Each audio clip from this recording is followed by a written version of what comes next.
Tonight, new vessels to address maritime travel issues.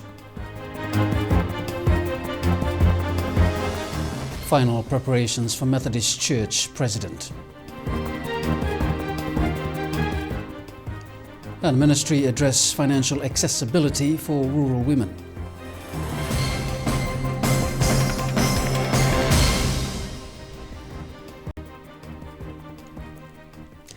Very good evening. Those stories are coming up in this bulletin. But first tonight, officers from the police drug unit found more than $6 million worth of drugs in a foreigner's luggage at Nausori Airport last week. A police statement said the drugs weighed 20.5 kilograms and is believed to be cocaine.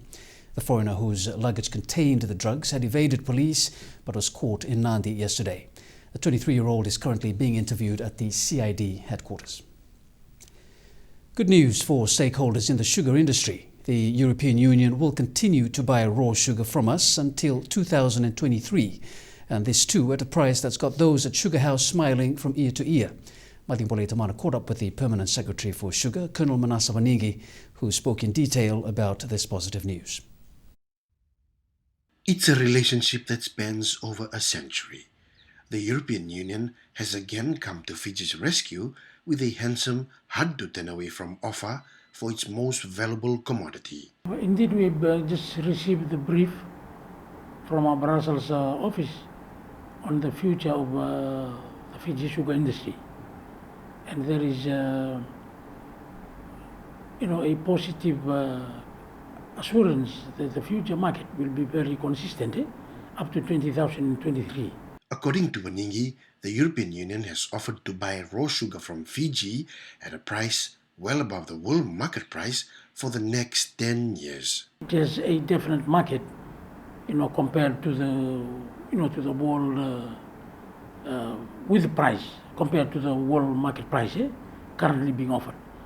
When I say 2023, from now up to 2023, the assurances for our export of raw sugar will be there in the European market. But Vaningi says the brief issued from Fiji's trade office in Brussels over the weekend, following its meeting with the EU, comes with a number of requirements that will need to be sorted. He says this will continue at government-to-government level and would not elaborate on the details.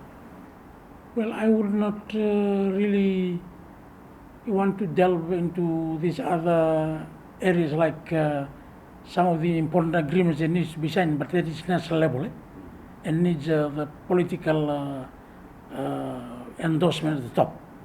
But in our case, like sugar, it is important that we continue to retain the market, the EU market in particular. With the European Union's EPA agreements with its ACP sugar-producing nations coming to an end in September this year, the positive twist in talks in Brussels over the weekend may have strung a few chords that have swung in Fiji's favor. To sell our raw sugar, the market like the EU is able to provide, or has been providing in the last 100 years, needs to be really sustained and maintained. With the European Union leaving the door wide open for its old Pacific friend for the next 10 years, the incentives now for the growing industry is to make good use of the opportunities coming its way. Bulletin, Fiji 1 News. Government is determined to provide proper shipping services for our maritime folks. Prime Minister Commodore Barenge Bainimarama made this commitment while commissioning a new government vessel today. Drew Kelangi with the details. Prime Minister Commodore Barenge Bainimarama is not a stranger to difficulties faced by those living in our maritime zone. His career as a Navy officer has taken him to see these areas. In commissioning the new government vessel today, Commodore Bainimarama says the new shipping franchise solve a lot of these issues. So I make no apology for the government shipping franchise scheme, in which we also subsidize the private sector to keep serving uneconomic routes. Whether you live in Kandavu or in Lau, Lomoibiti or Rutuma, you will not be a second-class citizen under this scheme. Everything we do is designed to keep cargo freights and passenger fares affordable. Bainimarama adds that most people in the maritime zones are left behind because of the lack of shipping services provided to them. I don't think anyone will argue that maritime transportation has been one of the most neglected sectors of our nation.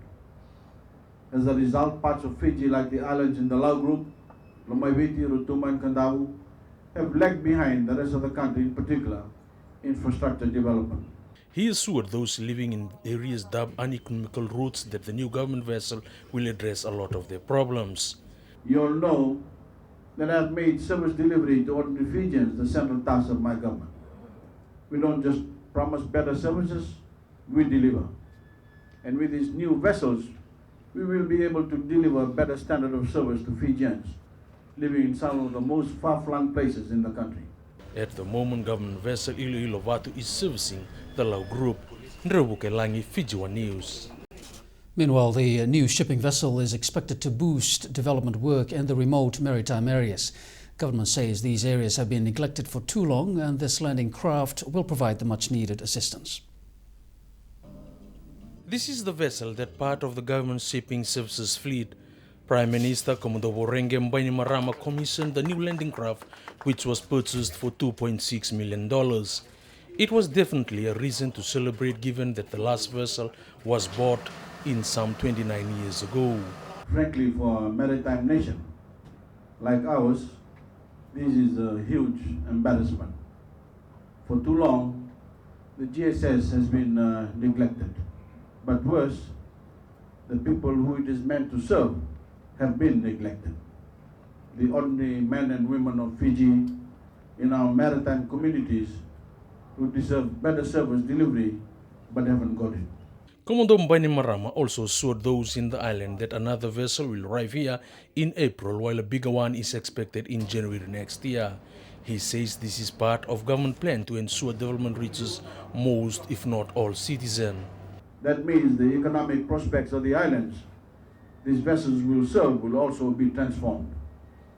We will finally have workhorses capable of carrying the goods and the people needed to open up these places for further development. Government remains confident that this vessel will provide better services than what is currently experienced. They will also be able to carry their goods from Vitilevu to the islands more readily, conveniently, and with the economies of scale at more cost-efficient freight rates. Nrebukelangi, Fiji One News. Preparations for the funeral of the late president of the Methodist Church in Fiji, Reverend Tuikilakila Wankaratu, has been finalized. The service will be held at the Centenary Church. With live television coverage also part of preparations, it's expected that hundreds will turn up to bid their final farewell to Reverend Wankaratu. Preparations were made today to prepare for final funeral rites for President of the Methodist Church in Fiji. The church flag was flying at half-mast and women already working on the final details of the funeral tomorrow. This afternoon his body would have been taken home to the residence at Pender Street, and tomorrow we will have the funeral here at Centenary Church. We are currently in the final stages of preparation. As you can see, the ladies are preparing their flowers and the arrangements. The church is overwhelmed that although they have lost a leader, he has left behind a legacy that shows people of different races coming together. We have been very strengthened by this show of solidarity from not only the Methodist Church, not only the Christian community, but also from people from all walks of life. We've had individuals coming to pay their respects, people who are not even Christians coming to pay their respects to a man they clearly saw as a visionary leader for the community in Fiji. And it is very heartening for us to see that. The church remains focused on this important time. The good news for those who will not be able to come to the funeral, that they will be able to watch the broadcast live on Fiji One. Fiji One is here preparing for the live broadcast for television.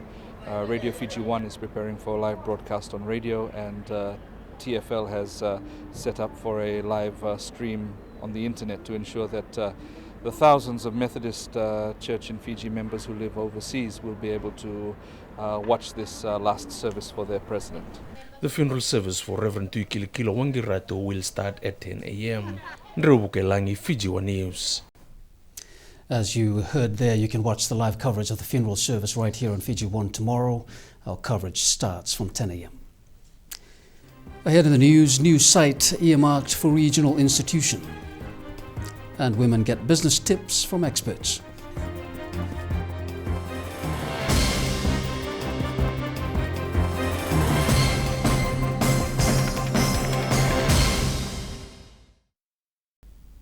Hello again. The Ministry of Health has embarked on a spraying exercise to address the high number of dengue cases presented at health facilities around the country. The spraying exercise had started last week at certain areas in the Central Division. However, the ministry continues to urge the general public to assist them by destroying mosquito breeding areas. They've also advised that insect repellents and mosquito nets be used. Reported dengue cases currently stands at 2,589. A task force has been set up to monitor the spread of dengue. This task force includes international health agencies. The Secretariat of the Pacific Community will soon relocate to a new site. Director General Colin Tukuitonga says the move will strengthen SPC's key goals and commitments and boost efficiency. Apisalome Rambo with the details. According to the Secretariat of the Pacific Community Director General Colin Tukuitonga, the concept of a Pacific village has been on the drawing board for some time. Several sites around Suva were also considered during consultations, but none fit well to the plan. And so Narere, which is where our current community education training center has been, is the site that we're currently looking at. Obviously, from our point of view, it'll be good because currently we operate from at least seven sites around Suva. So there's clearly benefits in that respect from a cost-saving point of view, but also just in terms of the team being able to be located together. Tukuitonga says Fiji has been the perfect host, having provided SPC the support it needs all these years. The most significant part of this assistance were the provision in the form of workspace. Well, the seven sites that I referred to, those the rents on those places are paid for by the Fiji government, and it's substantial. So if we can locate everybody in one place, clearly there's savings to the Fiji government and money that can be used elsewhere. That's a very important consideration. According to Tukuitonga, Fiji is an important member of the Secretariat, and like all other members, Fiji has its own agreement with SPC. In addition to that, they host, in fact the majority of our staff are located in Suva.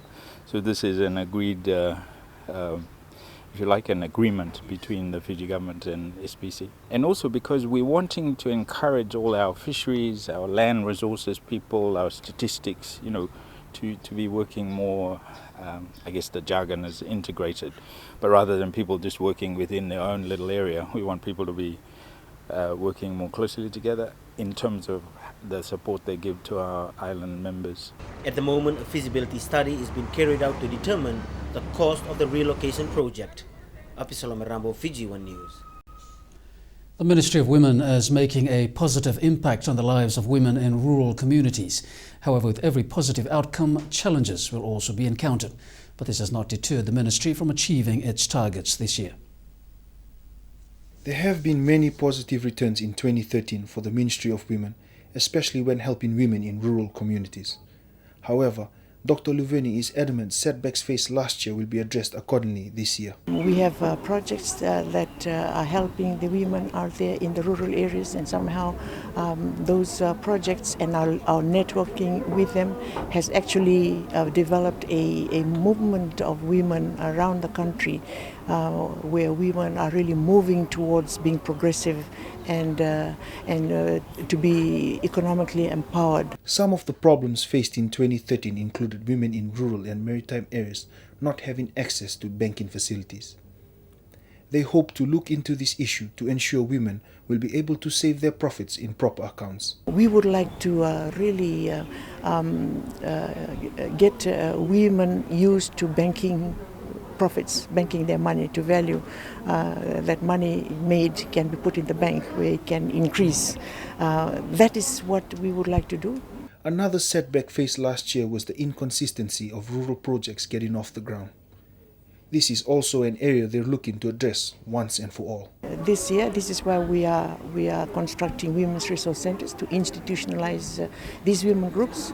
This year, the ministry has allocated $5,000 for projects and hope to use the rest for addressing issues faced by women. Reviver for all, Fiji One News. And in a bid to help improve the livelihood of women and communities, the Fiji Women's Federation conducted a workshop to solve issues faced by these women.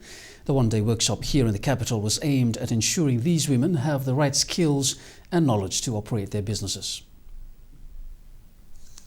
Life can be a challenge for those women who do not have a job or have to fend for themselves and their families.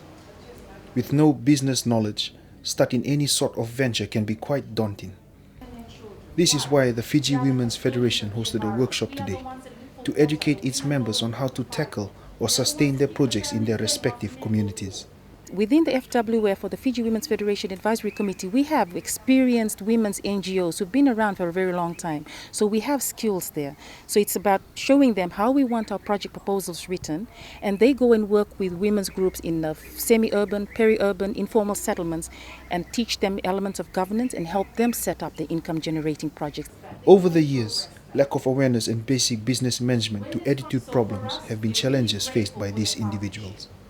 The workshop is generally targeted to help women in peri-urban and rural areas.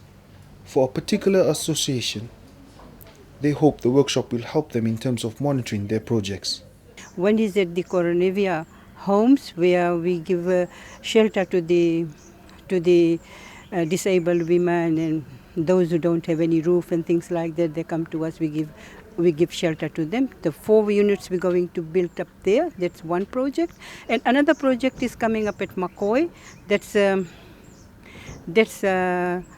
sort of vocational center for all women. For 85-year-old regional Pasiwa, it's programs such as these that help them link up with other associations. So we thought it'd be really good to look at the squatter settlements and try to help the women there live a better life than some of us women, especially those of us who are working. We joined the association because we felt that we needed to have other input into the projects that we've been doing to help women in the peri-urban areas of Suva. Also present at today's workshop were women who shared experiences about the success rate of their businesses at their respective resource centers. Reviver for all, Fiji One News. Property crimes continue to be an issue for the Fiji Police Force. From the beginning of the year to February 16th, 172 property crimes were reported. Acting Commissioner of Police Ravi Narayan has called on communities to assist police in addressing these crimes. 1,444 crimes were reported in this period, a large portion with thefts and physical incidents. Narayan says these crimes were prevalent in Valilevu and the Nasinu Police District, Nandi, Namaka and Ba. The Ndwabata community policing, according to Narayan, will need a multi-stakeholder effort to thrive. Narayan says volunteers can also help bind communities together. 976 cases have been forwarded for prosecution purposes. Our Pacific News segment is up next. Stay with us.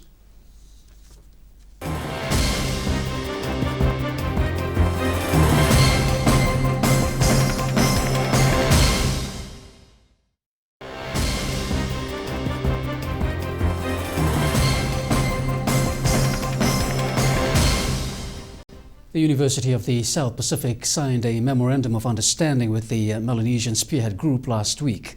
This collaboration will result in the implementation of priorities, in particular the exchange of information, participation in seminars, meetings and short-term academic programs, internship and research. This is specifically for areas of common interest for USP and MSG. Formalizing the arrangement was the USP Vice-Chancellor Professor Rajesh Chandra and the Director General of the MSG, Farao. It will also facilitate the provision of scholarships and accommodation for MSG member countries, including Kanak, FL and KS. Professor Chandra says the MOU will not only assist with improving the equity of student services, but also promote Pacific consciousness and cohesiveness. And remember, you can view tonight's Fiji One News Bulletin on our website at www.fijione.tv. You can also watch previous news bulletins, as well as our current affairs, business and sports shows. You can also get news headlines directly to your mobile phones. To subscribe, just text SUB space FTV News to 777, and you can get your news and sports headlines via SMS. Charges will now apply, and you can view our terms and conditions on our website.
And Kurt joins me with sports tonight. And Pio Tuai back in Fiji Sevens team. Is he ready? That's right. He's ready. He's back and he's fully fit. But we've got that story later on. Also in sport, Rawanga Rugby Club gets boost from Prime Minister. And Rugby League Eye top awards on Friday.